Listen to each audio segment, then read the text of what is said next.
Lesson 33. Stay curious and keep learning. Huwag kang matakot magtanong at matuto ng bago. Ang mundo ay punong-puno ng opportunities para sa growth, pero kailangan mong maging curious at open-minded. Hindi mo kailangang alam lahat ngayon. Ang mahalaga, willing kang matuto. Kahit simpleng hobby, bagong skill, o kakaibang topic na wala sa comfort zone mo, subukan mo. Ang pagiging curious ay nagdadala ng excitement sa buhay at nagbubukas ng mga doors na hindi mo inaasahan. Remember, the moment you stop learning is the moment you stop growing.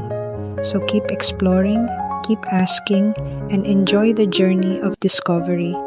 Mas masaya ang buhay kapag hindi ka natatakot maging curious. Thank you and God bless.